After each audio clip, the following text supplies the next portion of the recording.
হচ্ছে খুললাম। এখন সবে বসিয়েছে, এখন হ্যাঁ বসানো। টাইম লাগবে।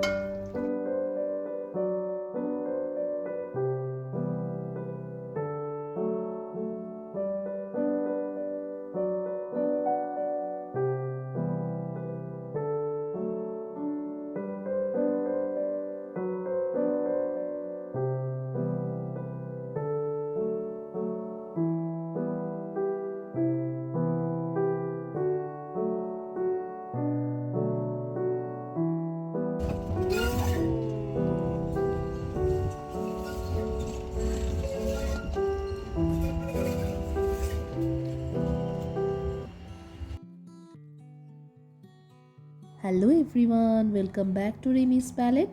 কেমন আছো তোমরা সবাই? আশা করি সবাই খুব খুব ভালো আছো। আমিও খুব ভালো আছি। আজ রবিবার, এখন কিন্তু প্রায় সকাল 9:30 মতো। গত দুদিন যাবৎ ইউকে সহ আয়ারল্যান্ডের বেশ কিছু জায়গায় কিন্তু স্টর্ম ক্যাথলিন পাড়ি দিয়েছে, আর তার জন্যই কিন্তু আবহাওয়ার এই অবস্থা। দুদিন ধরে এরকমভাবেই অবিরাম বৃষ্টি হয়ে চলেছে। বাইরে কিন্তু বেরোনোর উপায় নেই, সঙ্গে ঝোড়ো হাওয়া। যদিও বা শীতের তাপমাত্রাটা কিন্তু অনেকটাই কমে গেছে।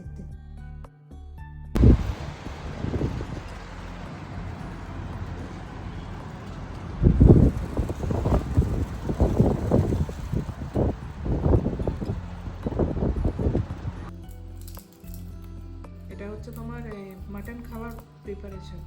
মাটন খেতে হলে রসুন ছাড়াতে হবে, তাই তো? ইয়েস, তাই গৌরীকে বসেছে আজকে হেল্প করতে। ছাড়াও, ড্যাডি ফাস্ট হয়ে যাচ্ছে, তোমার এখনো অনেকগুলো বাকি আছে। ড্যাডি ফাস্ট কটা হয়ে ছাড়িয়েছিস? না, এর মধ্যে আমার কন্ট্রিবিউশন আছে। তোমারও ছাড়ানো আছে ওর মধ্যে? হ্যাঁ। দেখতেই পেলে ওদিকে কিন্তু জোরতোরভাবে মটন বানানোর প্রিপারেশন শুরু হয়ে গেছে। দুজনে মিলে এখন বসেছে রসুন ছাড়াতে। এদিকে আমি ভাবছি মটনের সাথে একটু বাসন্তী পোলাও বানাবো। তার জন্য একটু চালটা ভাবছি ধুয়ে একটু শুকোতে রেখে দিই।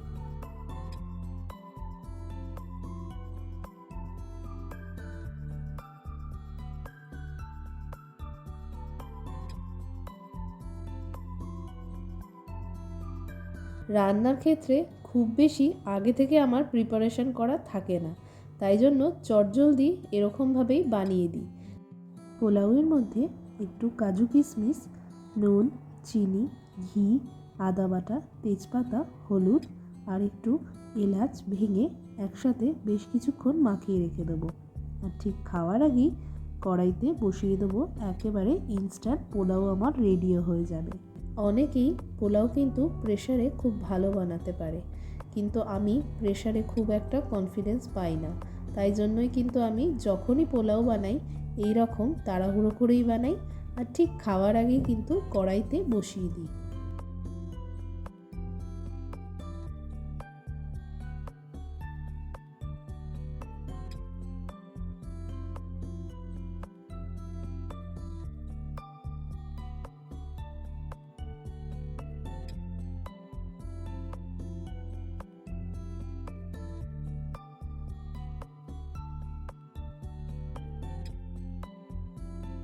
বাড়ি থেকে আসার সময় প্রত্যেকবারের মতো এবারেও মা বেশ কিছু তেজপাতা দিয়ে দিয়েছিল, আর সেই তেজপাতাটা কিন্তু একটু আধটু না, অনেকটাই।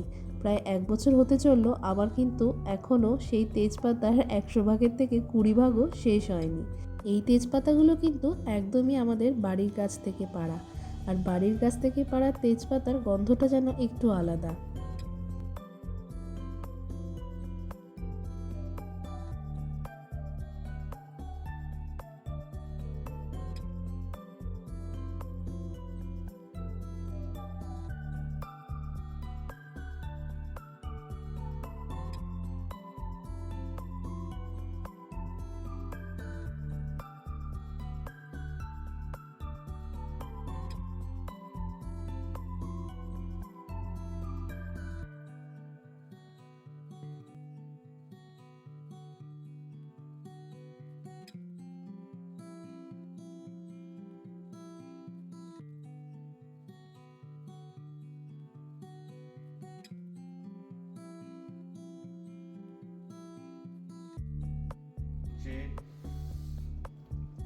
দিলাম। এখন সবে বসিয়েছে, এখন হ্যাঁ বসানো হয়নি। টাইম লাগবে। দিয়ে ওটা কষিয়ে তারপরে কি করবে? কষিয়ে কষিয়ে এই জিনিসটাকে প্রেসার কুকারে দেওয়া হবে, আলু দেওয়া হবে, 3-4টা প্রেসার দিয়ে, মানে একটু আগে মাংসটা সেদ্ধ হয়ে যাবে, তারপরে একদম শেষ হ্যাঁ সিটিতে তুমি আলুটা খুলে দিয়ে দেবে। ঠিক আছে, ওকে, নো প্রবলেম। আর গন্ধটা ভালোই ছিল, চাপা থাক।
বিকেল হতেই আবহাওয়ার জন্য বেশি দূরে আর কোথাও আর যাওয়া হলো না। হাঁটতে হাঁটতে চলে এলাম ভিক্টোরিয়া কোয়েজের দিকে। ভিক্টোরিয়া কোয়েজ কিন্তু সিটি সেন্টারের বেশ কাছে, খুব একটা দূরত্বে নয়। আর এটা কিন্তু বহু পুরনো, ঠিক 1816 খ্রিস্টাব্দে কিন্তু এই জায়গাটা নির্মিত হয়েছিল। এত পুরনো দেখে কিন্তু মনে হচ্ছে না। ক্যানেলের ধারে বসে বেশ খানিকটা সময় নিলিবিলিতে তিনজনে সময় কাটালাম। তারপরে কিন্তু আস্তে আস্তে আবার হাঁটা শুরু।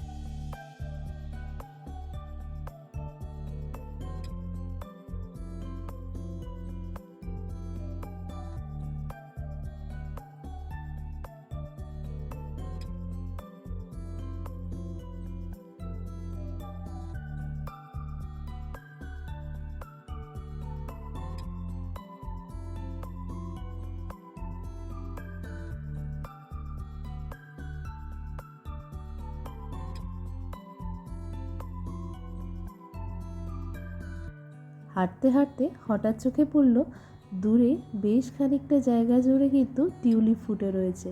ব্যাস, আর কি নিজেকে আটকে রাখা যায়, চলে গেলাম একটু ভিডিও করে নিতে।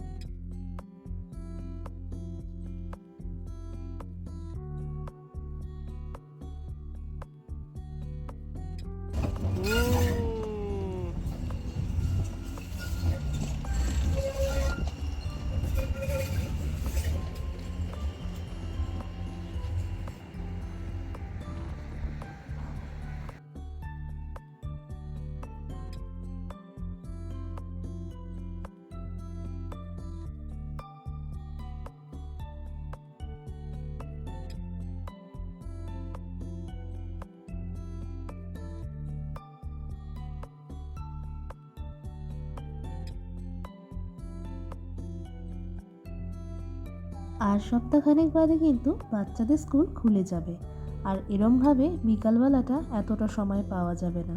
তবে হ্যাঁ, আর কিছুদিনের মধ্যেই কিন্তু তোমরা দেখতে পাবে শেফিল্ডে প্রায় রাত্রি 10টার কাছাকাছি কিন্তু এরকম দিন থাকবে।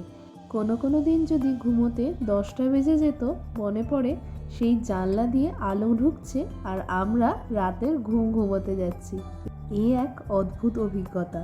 যতবার ইউকেতে এসেছি এই অভিজ্ঞতাটা নিয়েই ফিরেছি।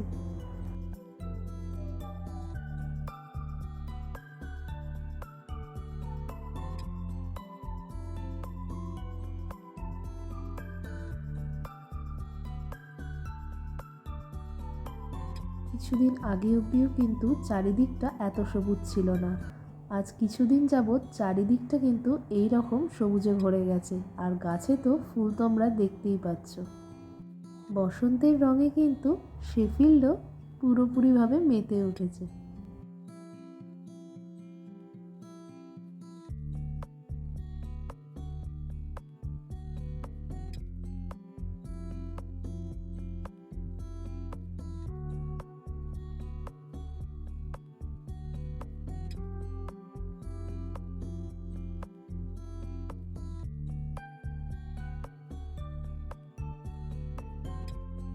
এদিকে প্রায় 7:30 মতো বাজে। আস্তে আস্তে সন্ধে নেমে এলো। আমরাও এবার বাড়ির পথে। আজ এই পর্যন্তই। দেখা হবে অন্য কোনো একটা ব্লগে। অনেক অনেক কথা হবে। ততক্ষণ ভালো থেকো, সুস্থ থেকো।